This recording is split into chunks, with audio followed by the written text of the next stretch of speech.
Hey everyone, Richard C. Wilson. This is module number 12 of our $100 million Rainmaker series. This one's going to be on vetting partners and investors and a little bit on them vetting you. The point here is that you could be really great at raising capital. If you raise capital for the wrong people, it could ruin your career. It could be a huge waste of time. You could waste a lot of money. And it's a perfect time to be recording this episode because I'm here with 8 others inside the hotel here behind me. And we are touring 3 million square feet worth of real estate on a private jet over 2 days, flying to 6 different cities and spending a lot of time with these potential partners. And so I want to point out all the different things you can do to vet a partner so that you don't spoil all of your hard work, knowledge, insight, and expertise that you could be applying to working with other people who may be a better fit. So first off is to only work with really good people that you enjoy spending time with and that you trust. If you attract a certain type of investor or client type and you are a certain type of person yourself, then you're naturally going to be aligned with your investor set. And if you're really repelled by someone, your investors will probably be repelled by them as well, or cautious.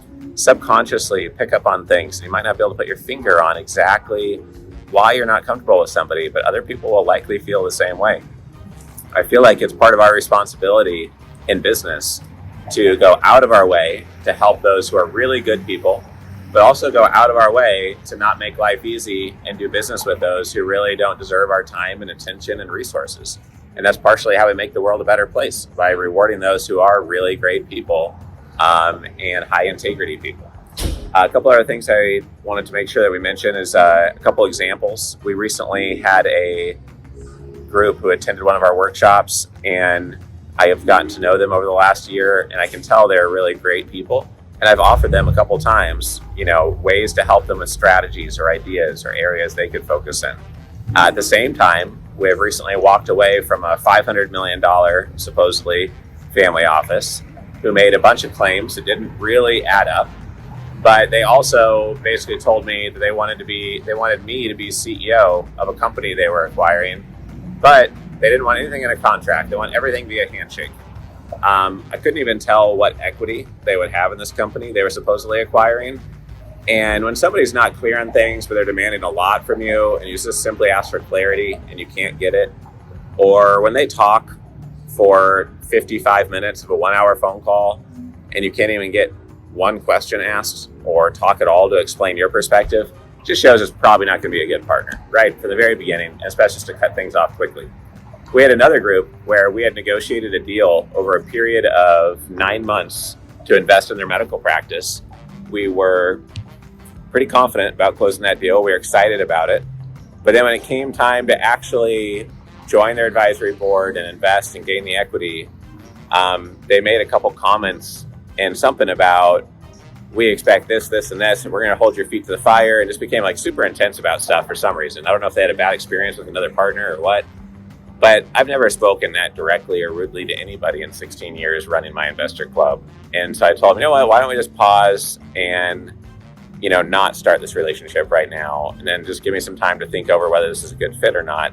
And we didn't start working with them, and I don't think we ever will because of how they acted. And I was already a little bit afraid that CEO is a little bit immature. And so that was just one more negative thing. Another thing to keep in mind is background checks. We use something called V-Check.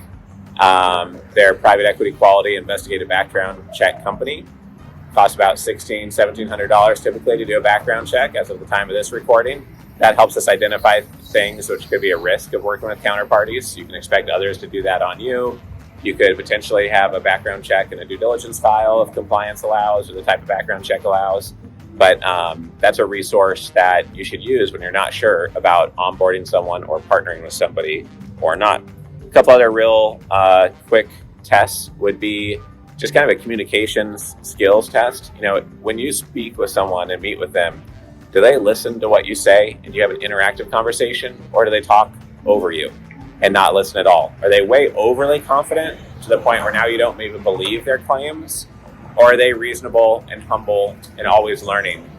Because if they're not good at listening to you and communicating with you, again, they're going to be bad at communicating with investors. A couple other tricks to potentially use is that when you take somebody out to lunch, whether an employee or a partner, see how they treat the wait staff, see how they treat other people, see how they treat their team members, their family members. Are they a kind person, or are they kind of rude and gruff to everyone around them? Those aren't the type of people I like to spend any time with or associate with. So it's something that I try to pick up on pretty quickly. If you go out to happy hour or to dinner with them, do they drink 3 bottles of wine and then tell you what they really want to do with life? Do they have so many drinks that they start acting kind of belligerent or unprofessional? And sometimes when people drink alcohol, then they'll tell you what they really think about a third-party person, what they really think about something in society or something that's going on in their life. And so sometimes by having a little bit of a liquidity test with an alcohol happy hour, you can learn more about someone than meeting with them 5 or 6 times in an office building. So the main point of this module is just be very careful who you associate with. Make sure you only represent the best of the best and someone who's truly excellent in a class act with institutional polish.